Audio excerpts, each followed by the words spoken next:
Hello, everyone, and welcome to another episode of Reel Me In, a movie podcast, where you didn't really ask for it, but hey, I'm going to give it to you anyways. This is a podcast where I talk about anything, everything, and anything about movies. I'm your host, Chase Lee, and listen, if you were on the internet, when you were searching for a cake recipe and, your mind wandered off and you wanted to look at some midget porn, but then you accidentally came on my podcast and you're not really a movie fan, maybe I can convince you to be one. So, episode 90, guys. Wow, It's almost there to the big 100. So, how you guys doing? You guys doing pretty good? Did you guys see any good movies this week? We had a couple. We had a shit show and then an excellent show, and they're actually the subjects of this episode. This episode, as usual, guys, I will go over some podcast notes, trailers that came out, and I'll have my reviews of Fantastic Four and The Gift, and as well as the box office results for the weekend. And we'll get the fuck out of here. We'll go get a drink or something, And it's just kind of like wham, bam, whoppity boop. So if you guys are watching on YouTube and you do not want to see my face and you just want to hear my screechy voice, there will be a link in the description below for an audio-only version of this podcast. And if you're listening on Spreaker and iHeartRadio and you want to see my face for some weird fucking reason, then that link will be in the description below for the video version of this podcast. And now, as always, guys, this is live, so if you want to comment that place up on my face and let me know what's going on in the movie world, what you want to talk about, just what you thought of these movies, and if you want to troll me, because I will fight back. So let's get started, guys. I'm just by myself today, no guest this time. So let's go over the news. So one of the pieces of news was that Sony released like a slate of movies that are coming out between now and like 2018, I believe. I could be wrong because I don't do my research properly. I'm not an actual journalist. So their list was interesting. It was mainly sequels and stuff, but there was a couple surprises. So here's what I pulled from their slate, the ones that are most noticeable. They're doing a Bad Boys 3 and 4. Wow, it's about fucking time. When did the second one come out? Like 2003 or 4? It was a long fucking time ago. Like Bad Boys 2 was like, woo! It was like almost 10. I think it was more than 10 years ago. So Bad Boys 3 and 4 from Sony. Sure. I mean, I'm not really into those movies. They're fun to watch and stuff. And I know some people like worship them religiously for some weird fucking reason, but they're fun. They're fun action movies. And, Michael Bay comes back and does them, sure, I'll buy it. I mean, I'll still see it because I think with Bad Boys 1 and 2, it's like the rare exception for Bay where it's like, you know what? At least he was having fun with it versus like Transformers where it's just all awful. Because at least with Bad Boys, we have the chemistry between Will Smith and Martin Lawrence, and that's what people like to see. They don't like to see Transformers make a bunch of testicle jokes. So, there's a difference. So another one that I saw on their slate that kind of jumped out to me, they're remaking Jumanji. Why are we remaking Jumanji? That was like a classic as a child. I watched the movie so many times. I can't even count, man. I've lost track at this point. It's one of my favorite Robin Williams movies, and it's just a really fun kids movie. It's about these kids that whoa, computer. Okay, so I guess my computer had some notifications, so go fuck yourself. Thanks for doing that in the middle of the recording. So Jumanji is about a couple kids that get a board game, and basically everything that happens comes to life. And it's primarily animals. It's based like in the jungle and stuff. So, we have all these wild animals and got a hunter and stuff. So it's just a crazy, kooky family adventure. And I really like it. It's a really fun one. But remaking it, I just... Why? Why are we doing this? Like, I realized the movie was not like a super funny movie. So, like, anyone could have replaced Robin Williams in that category. But it kind of holds a special place in my heart as a really good Robin Williams movie. Like, he was really good as Alan Parrish, and I just can't see anyone else taking his role, or even if this is a reboot and they want to try something different, it's like, no. So I'm not too fond of the whole, Jumanji thing, but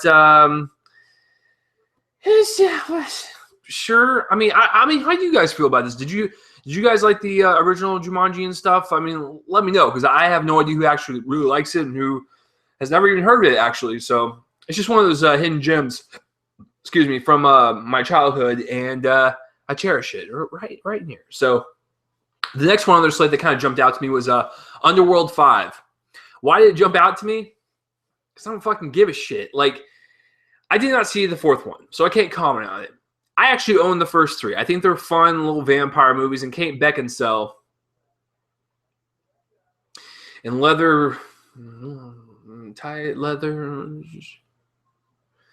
She just got a special place for, like, on the bone list. It's Kate Beckinsale, guys. She's hot as fuck. But why are we doing Underworld 5? I think Awakening made a lot of money, and I think that's why they're making it doy. But at the same time, can we please just wrap this up like the Resident Evil franchise, where they know that, like, this next one will be the last one, thank God, to where you can just go, okay, let's just set it aside. It was fun while it lasted, but we just don't need another Underworld movie. So please stop. So why are we making Underworld 5? No. All right. Next one is, of course, Ghostbusters. Is probably one of my most anticipated out of their slate. It's the Paul Feig one with Kristen Wiig, Melissa McCarthy, Leslie Jones, and Kate McKinnon.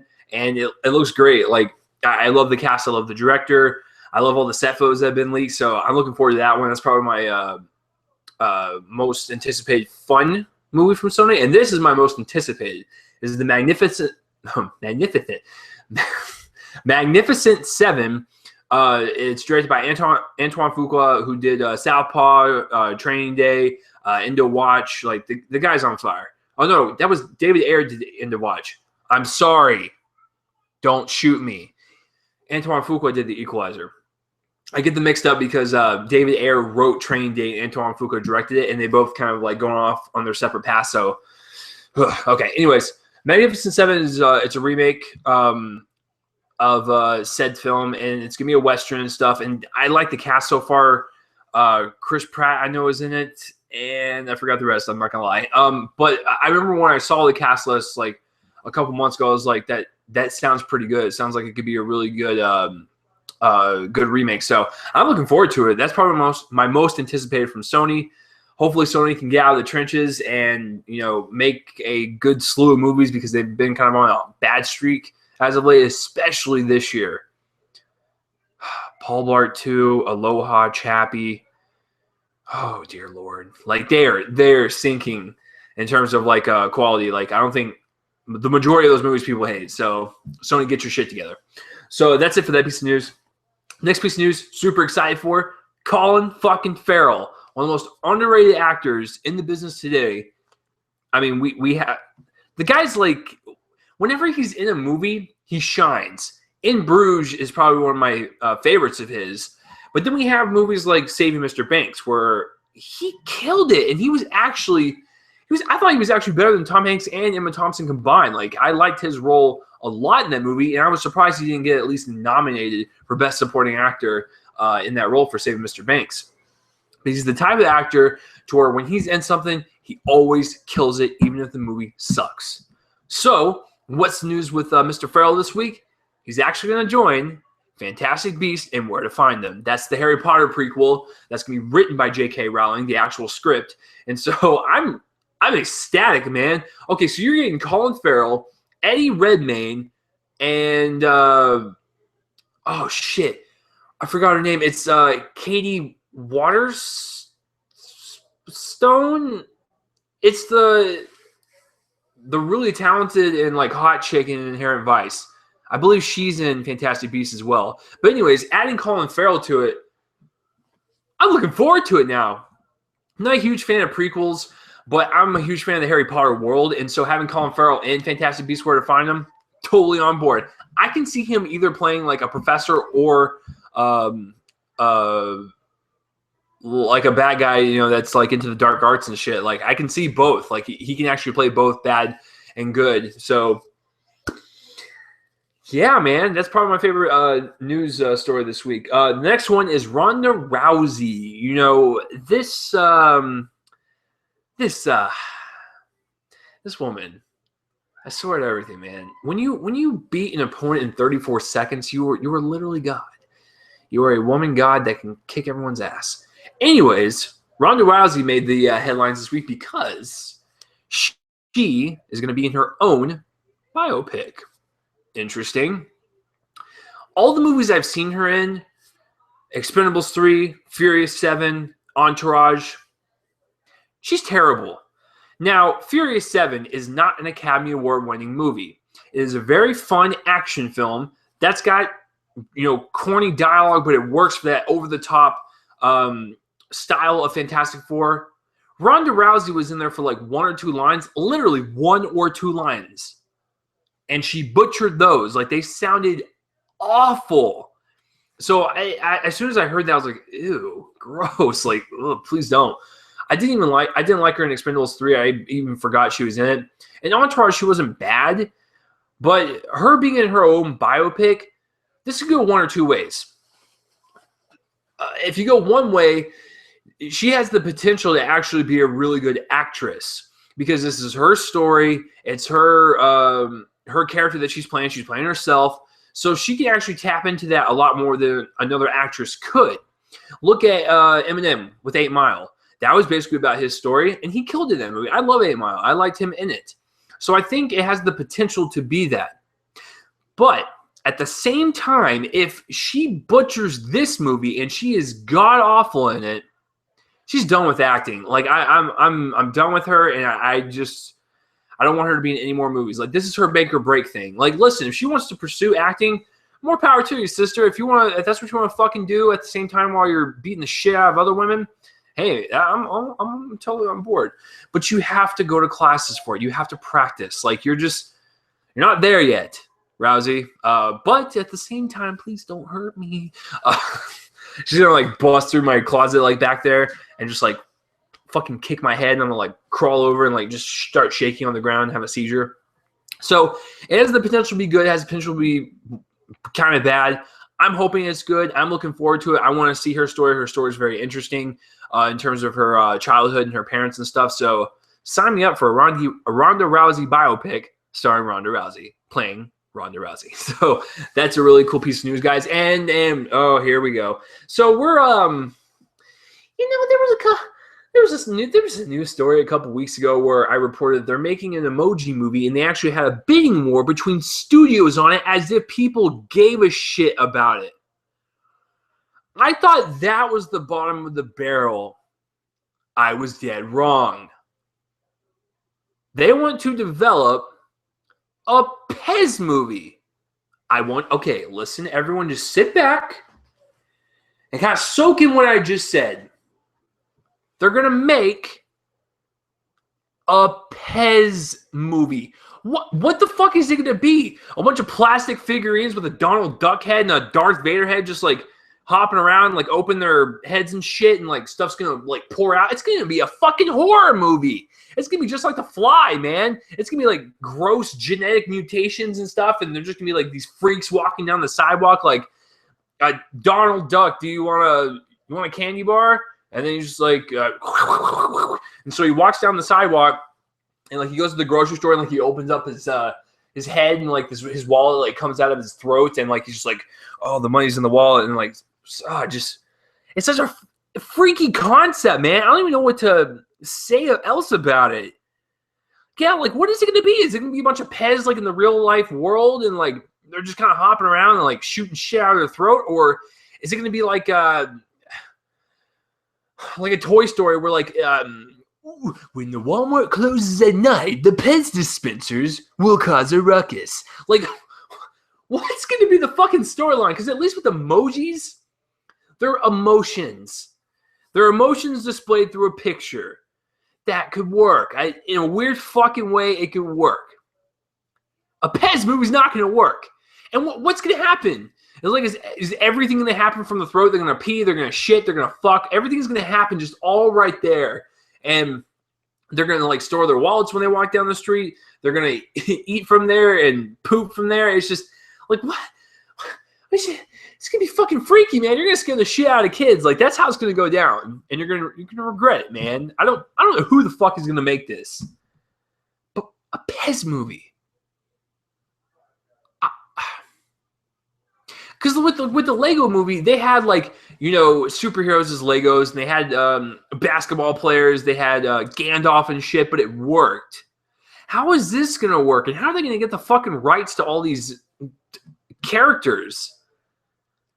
I don't know, man. I'm at a loss for words on this one. And that will end the news portion, guys. If you have any comments or questions about the news, comment in the place where I'll put my voice and let me know. So let's jump to some trailers because we had a lot that dropped this week.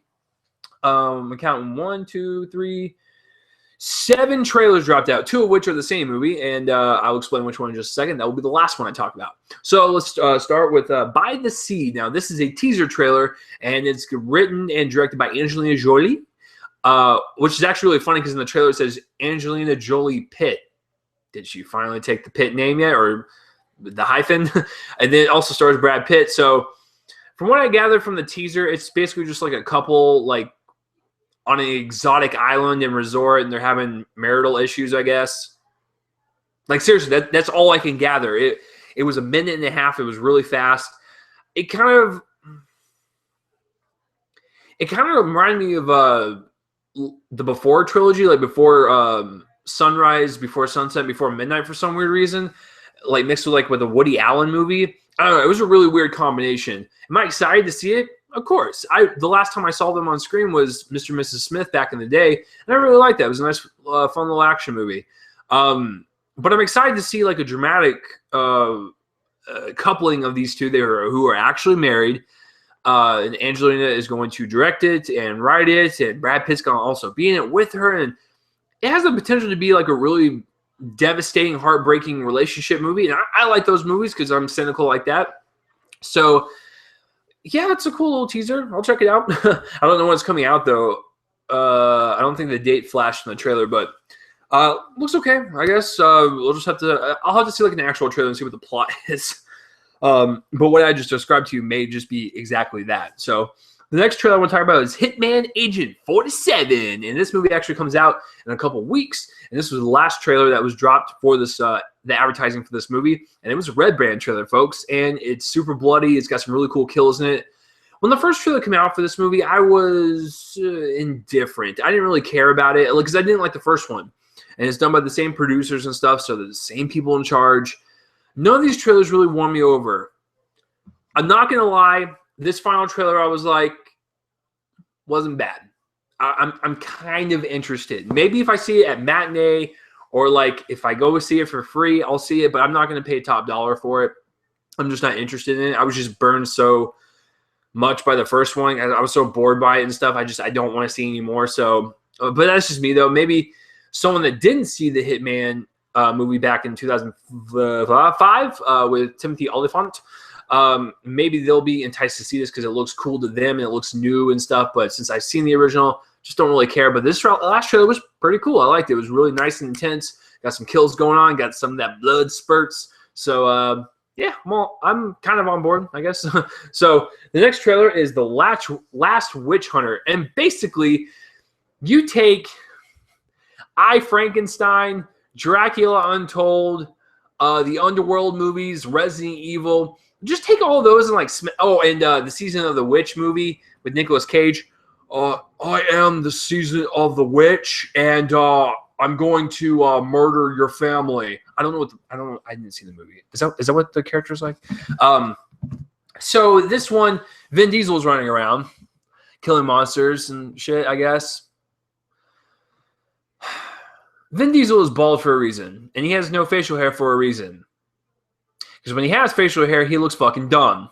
In this trailer, he looks like he stole Gene Shalit's wig or Bob Ross's hair and like stuck it on there like with a really bad glue job, and just like that's what his beard looks like. It looks awful. But no, it reminds me of all those fucking monster movies like we've seen before, like I said, Dracula Untold, I, Frankenstein, all that fucking bullshit. It just looks dumb. I don't know why anyone would want to pay money for it. I ain't gonna fucking see it. If I get invited to a press screening, sure. Might fall asleep, but like I'm not interested in those movies. The next one I want to talk about is Goodnight Mommy, and most of you probably never heard of this. I didn't either. Someone posted on my Facebook. I believe that was Preston. Yeah, it was Preston. He's another Dallas film critic, and he posted it. And he was like, "This movie looks like it could scare the shit out of you." And I was like, "Oh, let's give it a rest. It's a trailer. We'll check it out." So I checked it out, and holy shit, this trailer has got to be one of the best horror trailers I've seen all year. It's got this really creepy vibe, and it's about like this mom that I think has like plastic surgery or whatever, so her face is wrapped, and she got like 2 kids and stuff, and her 2 kids are like, "Mommy, what's wrong?" And she's like not talking to them, like just like staring at them, like, "Make me a sandwich, bitch." Like it looks so creepy, and I love the way it was cut together. The trailer was super intense. It creeped the hell out of me. There was a couple shots there, and I was like, oh god. So it was a really interesting trailer. So check out Goodnight Mommy if you're into horror movies. I highly suggest you check that one out. Also, another horror movie trailer that dropped. It's called Bite. Someone basically gets bitten by an insect and they start turning into one. So basically, it's The Fly, and it looks creepy. It looks like it could be a nice, fun little B movie. So I caught that one as well. I just figured I'd mention that. I didn't put it in my notes. The next one I want to talk about is Stonewall. This is the one based in the 70s or the 60s, I believe, and it's basically like the first like gay pride parade, I believe. I don't know my history, and if you guys come attack me for it, please do, because I didn't do my research on this. I should have in time, but as I was when I started recording this, I was like, oh shit, I didn't do any research, so I'm trying to go off the trailer. But basically, it's like the first gay pride parade. Like this, we follow this guy who leaves home because he's ridiculed and shit, and his parents don't like what he does. And he goes to meet a bunch of other gay people and stuff, and they basically form the Pride Parade. The trailer looks fine, and there's 2 things that's interesting about this trailer. One, it's directed by Ronald Emmerich, and this is the guy that brought us Independence Day, The Day After Tomorrow, White House Down, in 2012. And this movie is way more reserved. It's more of a drama and everything, so it looks different from him, and I'm glad he's trying something different, because he did that movie Anonymous a couple years back. I didn't see it, but I heard mixed things. But the Stonewall, it looks so different from what Ronald usually does. With that being said, the second thing that I find interesting about this is that this has recently come to the surface as to basically in the movie trailer, the main character throws like a stone at something, I forgot what it was, and that basically started the trigger for all these events and stuff. Apparently, like I said, I did not do my research on this, so take it for a grain of salt. I am just assuming because everyone's saying it. I looked up online when people did post it like a few days back, and I was like, interesting. So apparently the person that threw the stone, like in real life when this event actually happened, because this is based on real events, was a African-American transvestite. And I was like, wait, in the trailer, it's a gay white male. That's a little different than a black transvestite, folks. Like I said, I'm not trying to be rude. I don't know what's the correct term to call a transvestite, but that's kind of fucked up, man. Like, I know Hollywood whitewashes, but dear Lord, if the original person was a black transvestite, make it a black transvestite. Don't make it a white male, because that just looks extremely ignorant. That goes back to like the Lone Ranger days where Johnny Depp was casted as an Indian, and he's about as white as fucking Wonder Bread. Like, have you seen the way the guy dresses? Like, he dresses like a white person, like that's going to like a casino or something. So I don't know, man. Like I said, I didn't do my research, so I really do apologize. But everyone's floating that around, and I did look it up a couple days ago. I just forgot like if it was true or not. That was a couple days ago. I'm sorry. But as far as the trailer goes, for what it is, it looks good. But as far as like the historical accuracy, it's kind of fucked up, man. I'm not gonna lie. So, I mean, there might be some hardcore protests about this movie. I might have to report on them in a new segment in this podcast in the future. So And the last but certainly not least, you guys knew I was gonna fucking talk about it.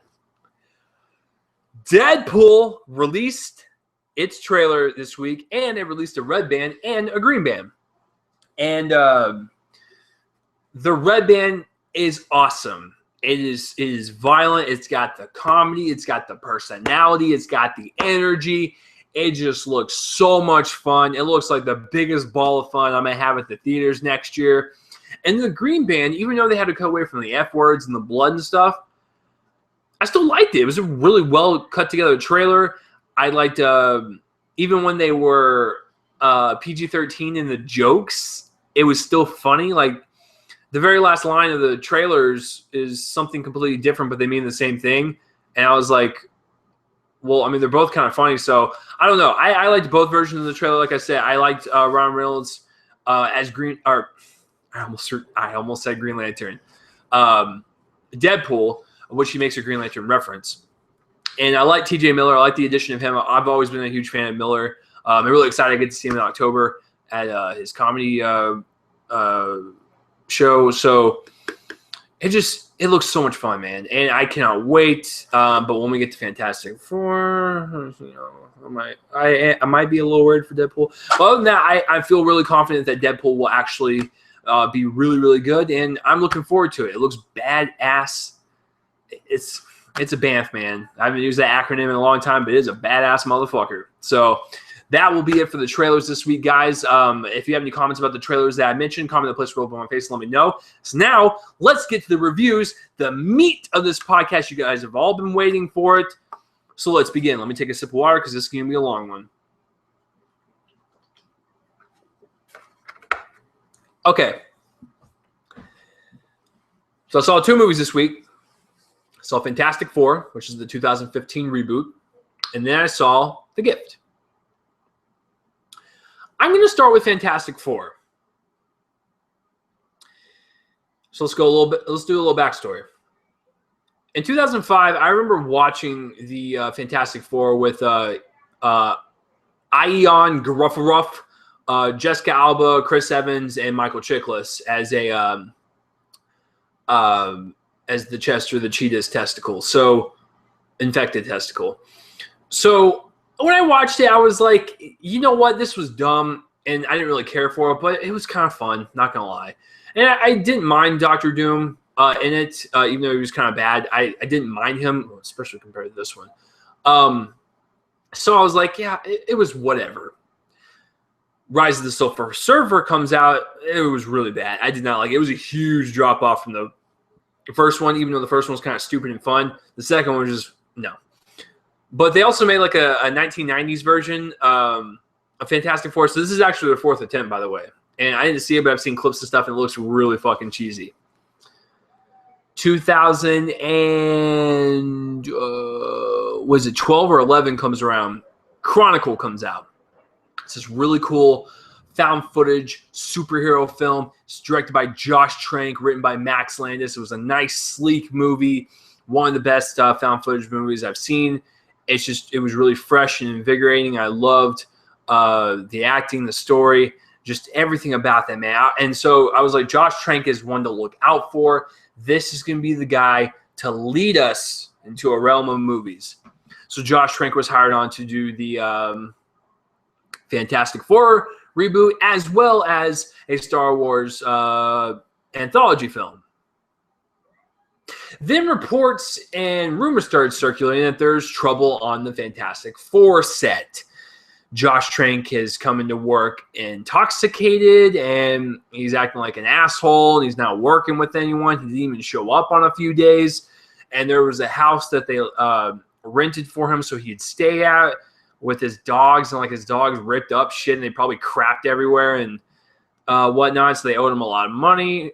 Josh Trank owed Fox a lot of money.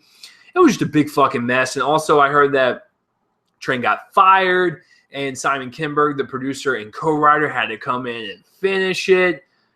It's a huge fucking ordeal. And so hearing those stories, it kind of made me like really nervous. But at the same time, I was really excited because I loved the cast and I love Josh Trank's previous movie, and it looked really good from the trailers. That's what the scary fucking part was.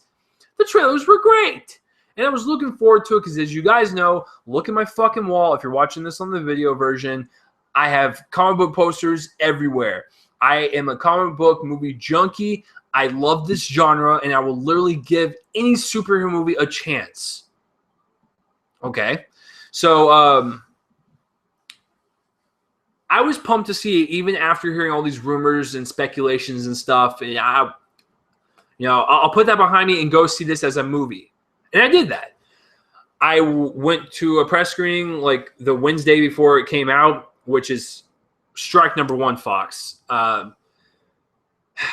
When you release a movie 2 days before it's released for a press screening and you have to hold the reviews until Friday, there's kind of a stench behind it.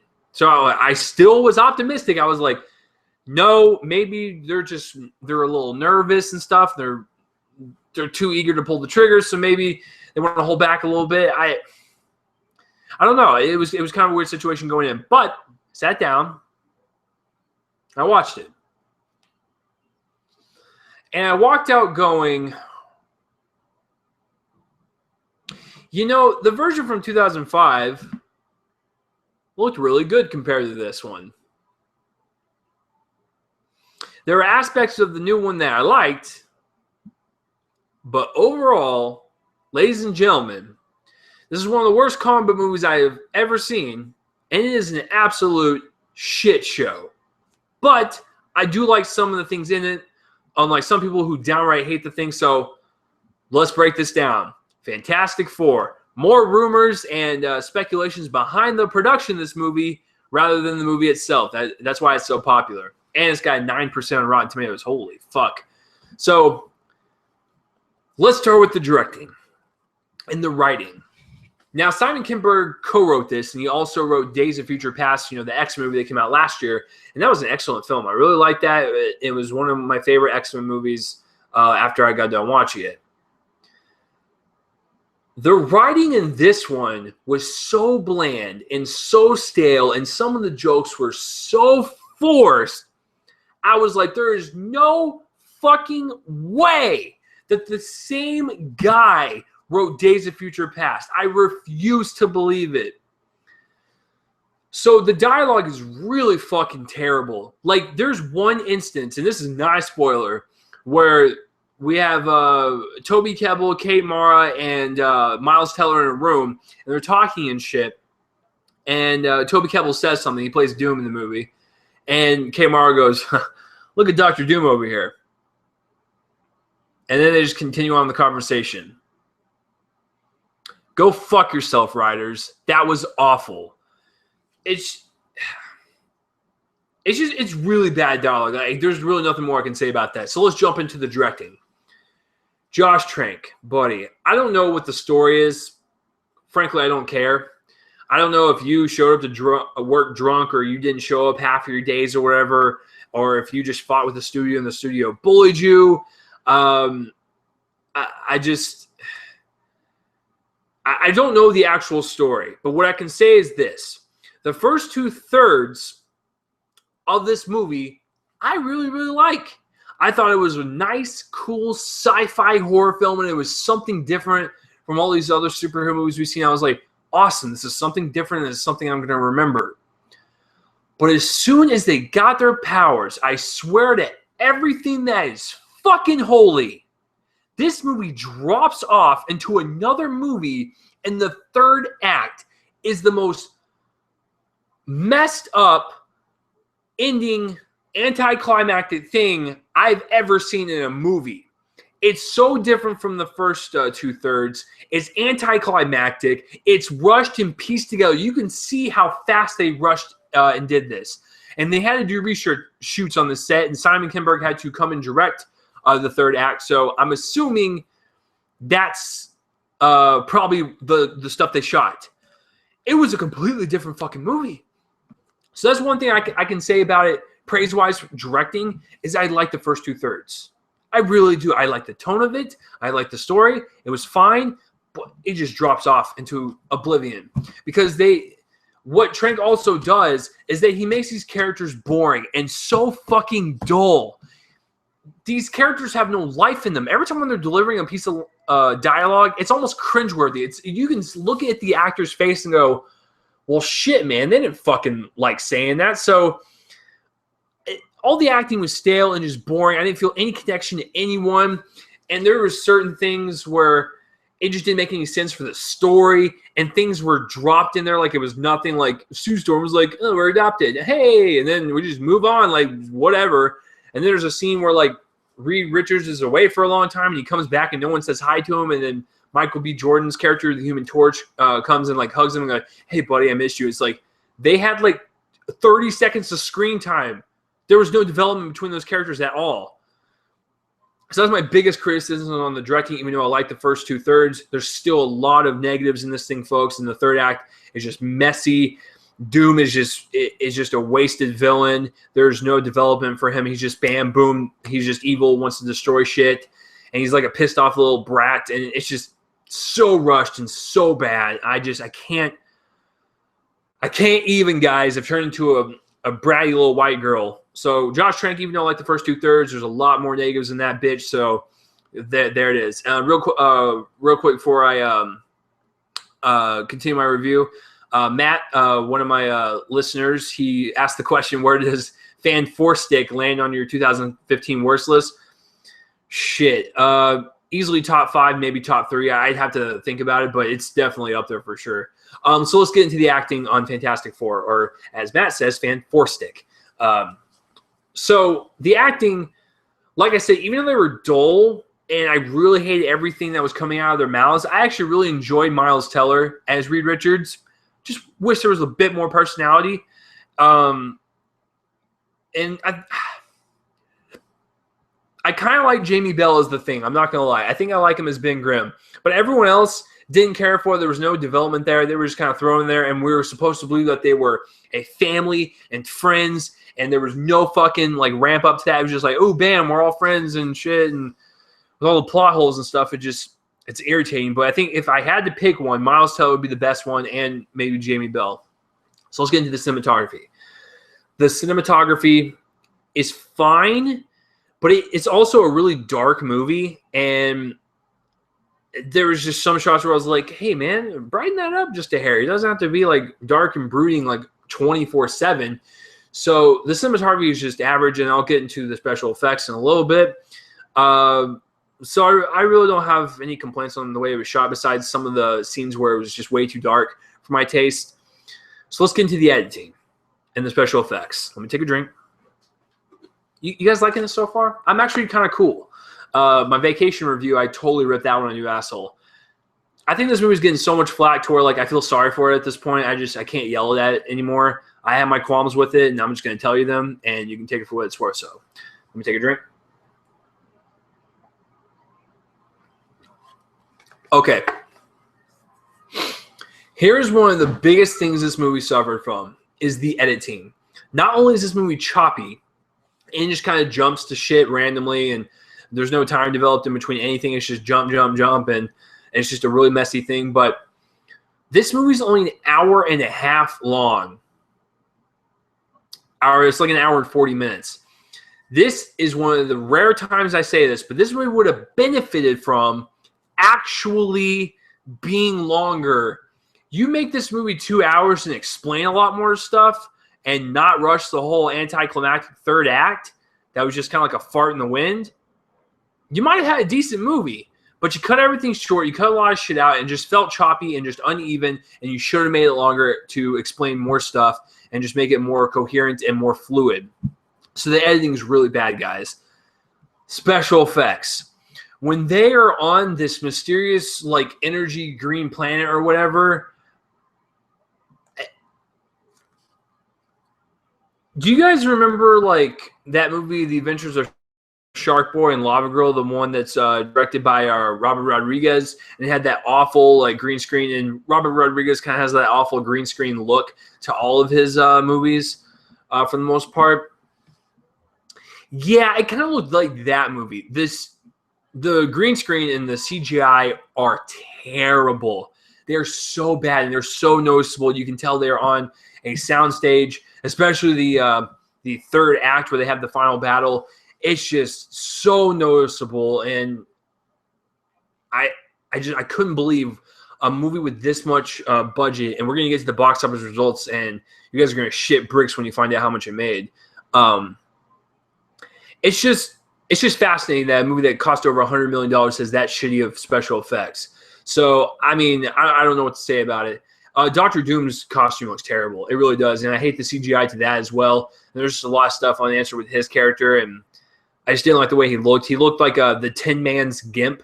Like if Wizard of Oz was happening and Dorothy's like, "Oh, Tin Man, are you a freak in bed?" And he's like, "Of course I am." And then like he points to a gimp in the forest and it goes to that.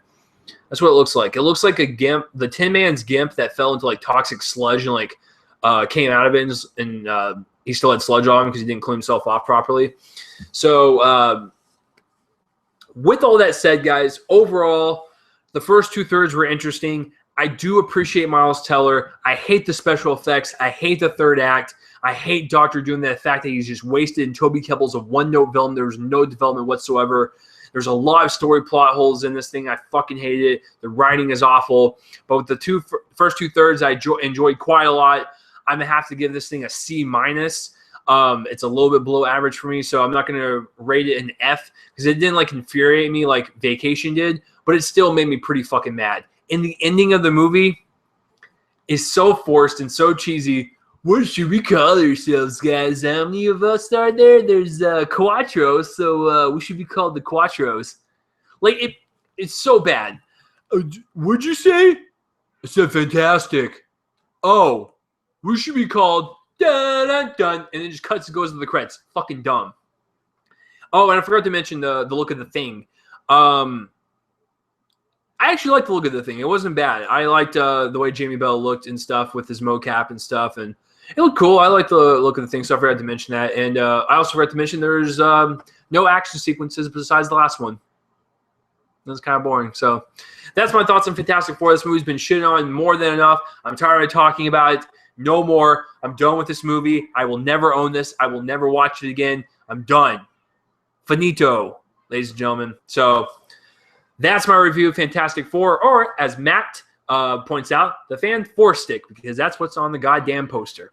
So let's move on. Now, what do you guys think of Fantastic Four? If you watched it or whatever, I want to know your thoughts. Maybe there's a select few out there. I did see a review from Geek Nation. They actually really liked it. So, I want to know if like you actually like her, if you despise it as much as I do, or if you're kind of in the middle like I am, or like you can give it some of the pass. So let me know in that place where I'll put my voice and let me know. So let's get to the second review. And I am going to get to The Gift. I saw this movie literally 3 hours ago. And let's do a little backstory. You guys know how I work this channel. I do a little ramp-ups to each review. This is written and directed by Joel Edgerton. He's also in it. And so usually when I see an actor direct and write his movies and also star in it, kind of makes me worried just a hair because it's like, were you the right person for the role? You're just doing this for yourself or whatever? Could have gotten something else and just concentrate on the film? So I'm a little worried when it comes to that stuff. And then, of course, this is produced by my boy, Jason Blum from Blumhouse Productions. This fucking guy. Every time I review a movie on this podcast, this guy's a fucking wizard. He makes movies for like $5, turns out a profit. Because when I get to the box of results, spoiler alert, The Gift made profit already. If you hate Jason Blum's movies, I totally get that. His movies are not for everyone. Some of them are pretty bad, not going to lie. But for the most part, I like everything that he produces. Because he knows how to produce stuff for cheap and turn out a quick buck, which is what a movie studio is. But for the most part, I would say like 75% of his movies, even though he makes them for cheap and turns out a really good profit margin, I can see that he cares about them. Like he actually does legitimately care about the story and the director and just bringing this tone to life, you know? So I do believe that like 75% of his movies he gives a shit about. The other 25, like Ouija and stuff, gross. So, you know, that's just to turn a profit, I understand. But he is a really good businessman, regardless of what you think of him. I mean, he produced my favorite movie of last year. Did you guys know he produced Whiplash? Did you guys fucking know Jason Blum, the guy that produced Insidious, Paranormal Activity, The Purge, Sinister, and all these horror movies, produced Whiplash? Mind blown. Anyways, he produced my favorite movie of last year, so I do know that he has it in him to produce really good movies. And I actually, like I said, I like the majority of the horror movies that he's done. So when I saw The Gift, the trailer for it, I was gonna go see it anyways because I support Blum and everything he does. But when I saw the trailer, I was like, it looks like a really typical like just stalker movie. It looks like a throwaway. I like Jason Bateman a lot, and I just haven't seen him in a lot of dramatic stuff. And I just really hope he doesn't look too silly in this, or I see him as Jason Bateman, the comedian, and not a dramatic actor. So there was that, and then, like I said, the trailers didn't sell me at all. But I was going to go see it because I supported Blum. Then the reviews started coming out. And I'm going to call out Susan Kamiab from this chick at This Chick's Flicks. Oh, fuck, Susan. Like, there's like 100 X's in that thing. Anyway, she's one of my Dallas critic friends, and I've had her on the podcast a couple times. I heard that this movie was getting like insanely good reviews, and this thing is rocking like a 93% of Rotten Tomatoes as right now this recording. So it's amazing. Fantastic Four 9%, The Gift 93%. What the fuck? But I saw that number and I was like, Susan, is this movie like as good as people are making it out to be?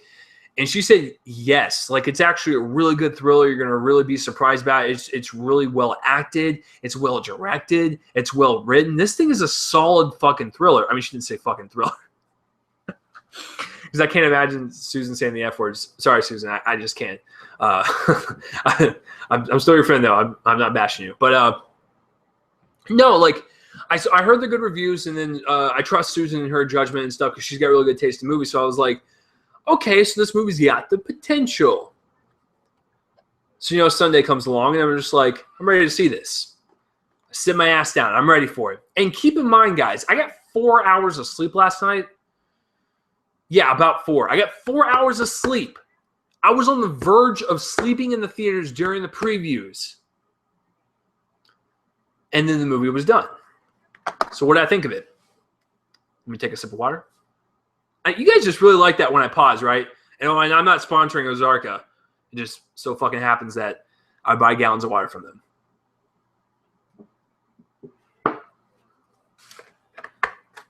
What do I think of this movie?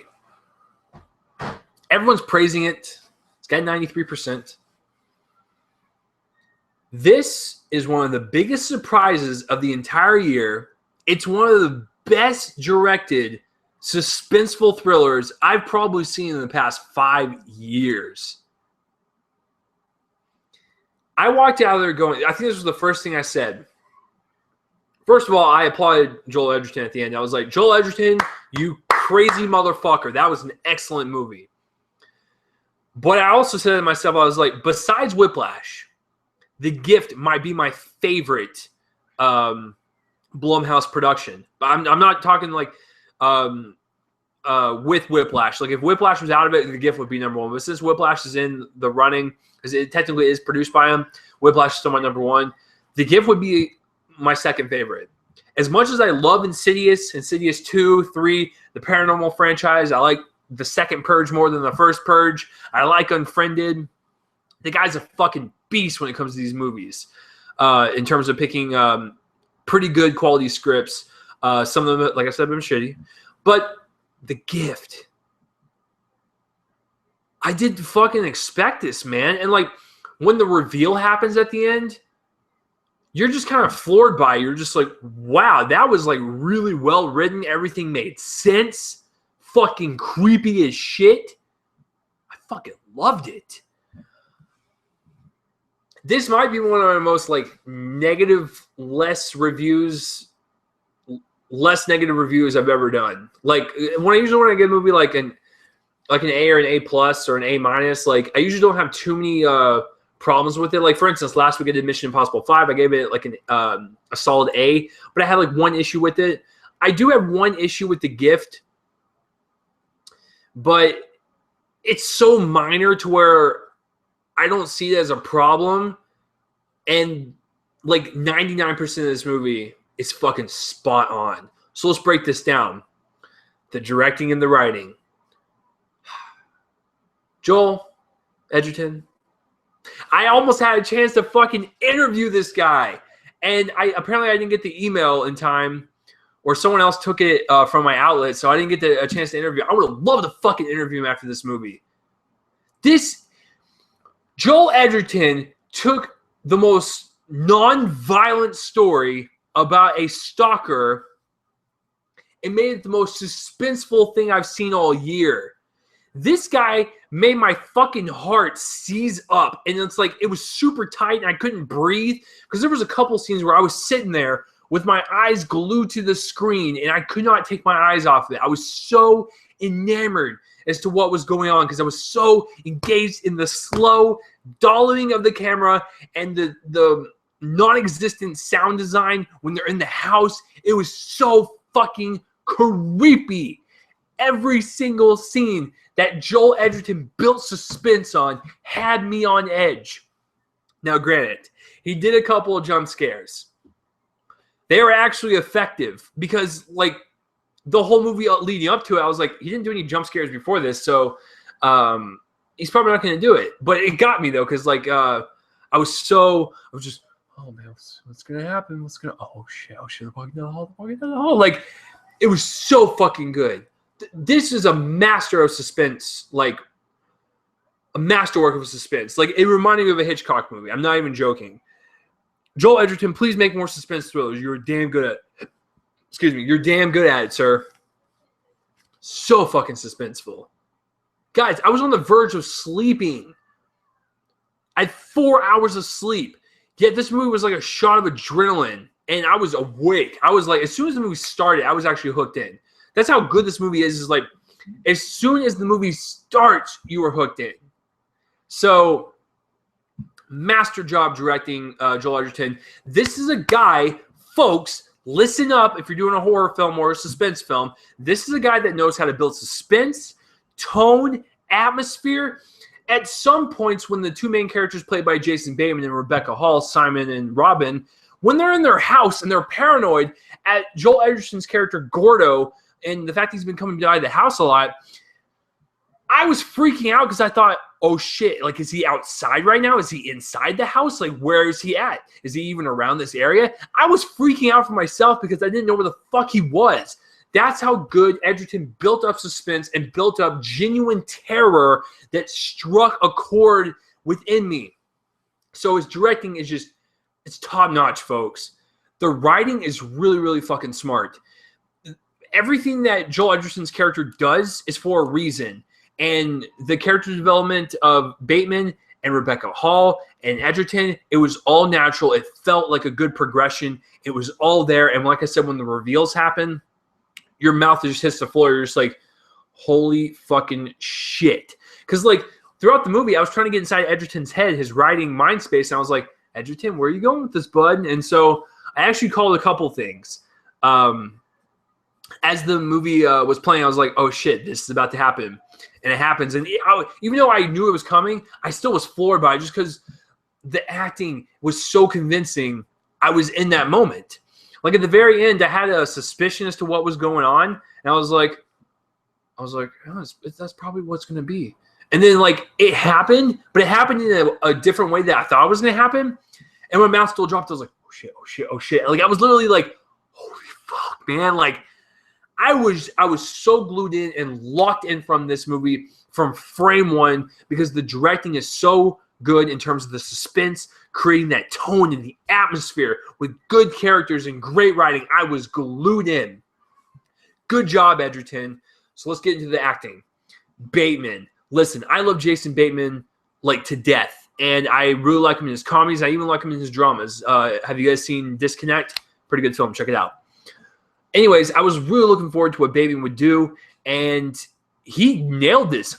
This was like the first time I've seen in a while since Arrested Development where I did not see Jason Bateman. I saw his character Simon, and I saw this kind of broken, fucked up human being just going along for this movie. Rebecca Hall does a very nice job. There's a scene where she looked really tired and she had bags under her eyes and it was like super black from her mascara and stuff. And it looked like she was like super tired and like she looked like she was just defeated and stuff. I was like, damn, that's some good acting right there. And she was just sitting at a table, just it was great. The progression of her character was really nice. I really liked her a lot. But Edgerton, fucking Edgerton, man. Because when you're making a movie about a stalker or someone, you know, harassing someone in a movie, you make them super creepy and it's like over the top and there's like, yeah, I'm creeping through the window while I'm stroking my meat log. Like it's stuff like that. Well, what Edgerton does is he creates like a simple character with a lot of backstory and a lot of depth, but he isn't like over the top creepy or anything. He's like that really subtle type of creepy to where you don't know what this guy is going to do, and he sold it. I didn't even see Edgerton in this role. I saw Gordo. I saw Gordon Mosley. And Edgerton, I don't know if you're going to keep this for future use, but you look really fucking creepy with a goatee. Just throwing it out there, bud. But no, I really liked this character. There was a lot of depth to it and stuff, and there was so much development within him and Bateman to where I was like, this is great. Like, these are great performances happening in front of me right now. I was convinced I was watching these people and not these actors. Great job on the acting, guys. Cinematography.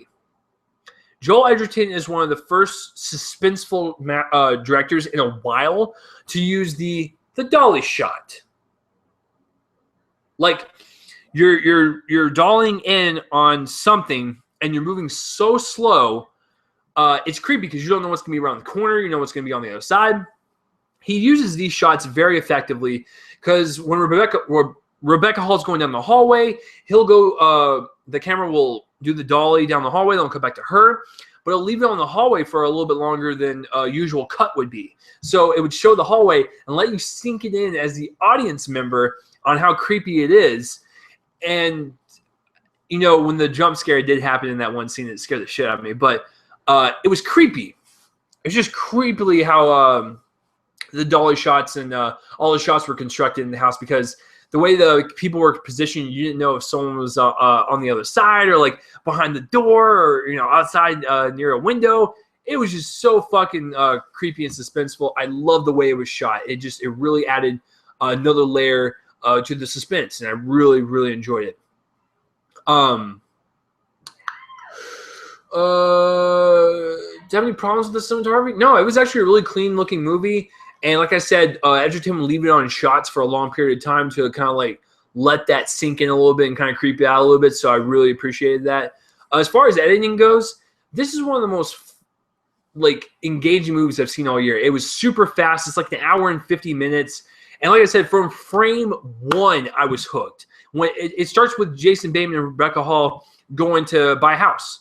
And I was just intrigued because I was like, just the way it was kind of shot and constructed and stuff, I was like, I'm getting this really cool vibe from it, and I was hooked right away. And then Gordo was actually introduced like super early on in the movie, like literally the first 5 minutes. So I was hooked, guys. The pacing of this was immaculate. I rarely use that word for editing, but it was immaculate.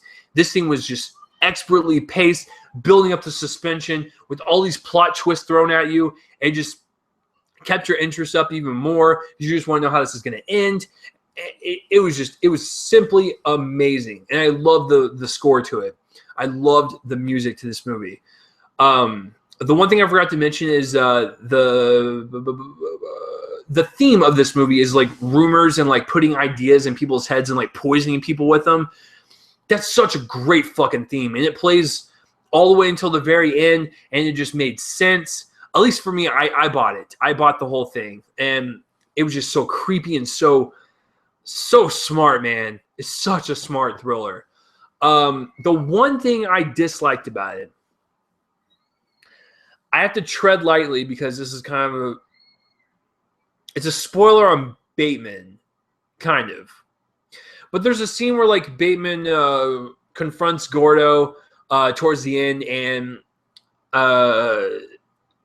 you know, he just has like a conversation with him on basically just stop harassing me and stuff. And, Bateman does something to where you're just like, would a grown man really do that? Like, even if his character was that? That was like the only shot or scene or whatever. I was like, I'm not buying it, man. Like, it was kind of weird for like a grown ass man to do because it's something teenagers would really do. So I don't know. I just didn't really buy that scene. But other than that, guys, I have nothing else to say. This is one of the best surprising thrillers of the entire year.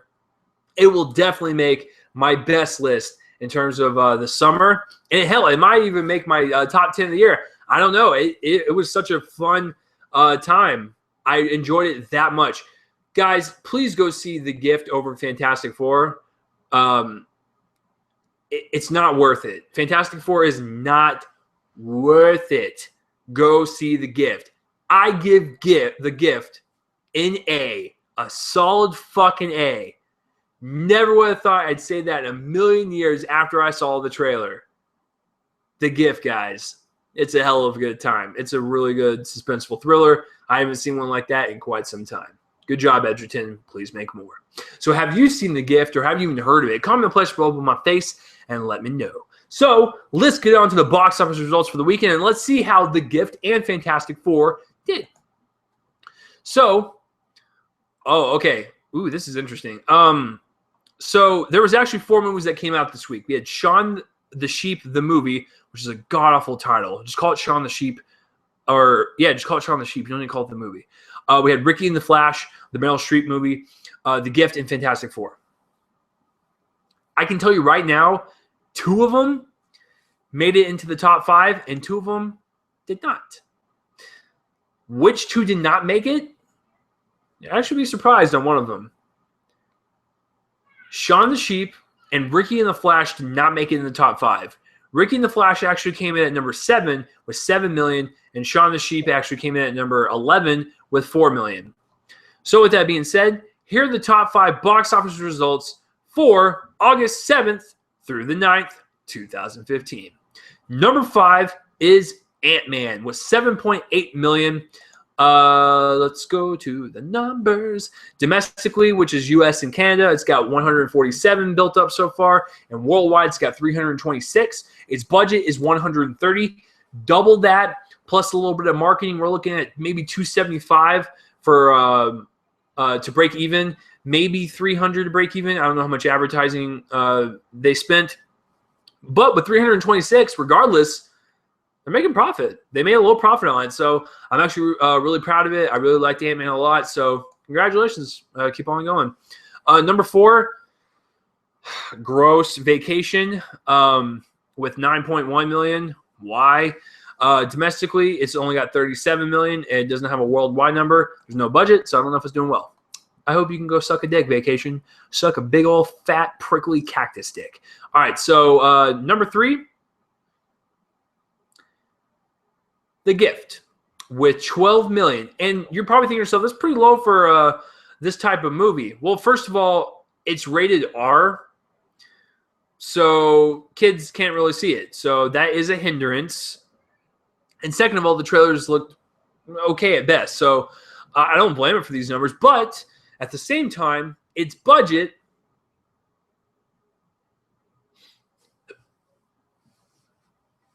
$5 million. So to break even without advertising would be $10 million. And they probably spent about $1 million on advertising, maybe a little less. So they actually made profit by like $1 million to $2 million. Because Jason Blum is a fucking genius. Jason, if you're ever watching my podcast, I'm a huge fan. I majored in filmmaking. I would like to come work for you. Yeah, so it already made profit. So that's how great Blum is, because he knows how to make money in this business, because it is about making money. He's just really smart about it. So unlike Fantastic Four, who had a budget of 120 million, and it was a shit movie, and The Gift only cost 5 million, and it was an excellent movie. Fantastic Four came in at number 2, unfortunately, with 26 million. Ouch. If I remember correctly, Trainwreck, when it opened, which is a comedy done by Judd Apatow, which his movies have been doing so-so as of late. That movie came out with $30 million its opening weekend. And Trainwreck has a budget of $35 million. Wow. Fantastic Four has a budget of $120 fucking million. And it made 26 this weekend domestically. Worldwide, it's made 60. But even that, if its budget is around 120 plus the probably 20 million they spend in advertising, actually, I'll probably say 10 million in advertising. So they need to make about $250 million to break even. This movie is gonna tank. It's gonna Josh Trank. I've been saving that joke for this whole week. I hope you guys enjoyed that because I enjoyed it quite a lot. So, guys, it's not going to make its money back, and I'm not looking for the sequel. Like, I really hope they don't make a sequel. I hope Fox announces tomorrow that they're just like, "Yep, we're not making it because this one did shitty." Good, you shouldn't. So number one, you guys knew it was coming. Second weekend in a row, pretty damn awesome since I really enjoyed it. I gave it an A as well. Mission Impossible. Rogue Nation made $29.4 million more dollars, taking the top spot for this weekend. Sounding like Sean Connery. Right now, domestically, it's got 108, and worldwide, it's got 265. I don't know how its budget's not listed, but 265 is not bad. I really enjoyed it. So let's, while I'm here, let's look at the numbers for the other Mission Impossible.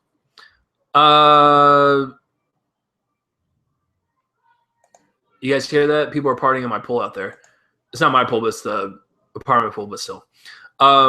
Mission Impossible Ghost Protocol was a $145 million budget. Made $694 worldwide, so it was a huge fucking profit. So I'm assuming it's probably around like 175.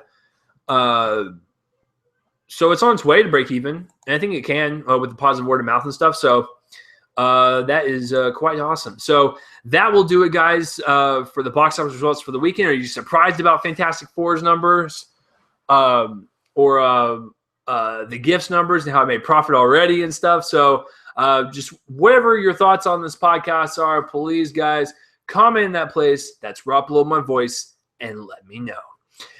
That will do it for this week's episode, guys, for Reel Me In: A Movie Podcast, episode 90. We're almost there, guys. 10 more weeks until the episode 100.